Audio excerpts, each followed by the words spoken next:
आपल्या जेवणात दही तर नेहमीच असतं, पण ते खाण्याची एक योग्य पद्धत आहे. तर आयुर्वेदानुसार दही खाण्याचे नियम काय आहेत ते जाणून घेऊया.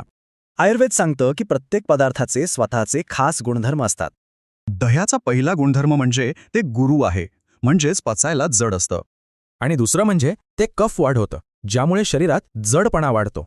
गंमत म्हणजे दही खाण्याचे सगळे नियम याच 2 गुणधर्मांवर अवलंबून आहेत.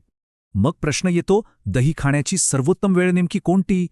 दिवसा आपली पचनशक्ती चांगली असते, पण रात्री ती नैसर्गिकरित्या मंदावते. त्यामुळे रात्री दही खाल्ल्यास सर्दी, खोकला आणि त्वचेच्या समस्या होऊ शकतात. आता फक्त वेळेचाच नाही तर ऋतूंचाही विचार करायला हवा. हिवाळ्यात दिवसा खाल्लेलं चालेल, पण उन्हाळा आणि पावसाळ्यात दही टाळलेलंच बरं. मग ह्या ऋतूंमध्ये काय, तर ताक हा उत्तम पर्याय आहे. ते पचायला एकदम हलकं असतं. आता सर्वात महत्त्वाचं, दही नक्की खायचं कसं? दही नुसतं खाण्याऐवजी त्यात साखर, गूळ किंवा काळं मीठ मिसळा. यामुळे त्याचा जडपणा कमी होतो. म्हणूनच आयुर्वेद सांगतं की योग्य आहार हाच उत्तम आरोग्याचा खरा मार्ग आहे.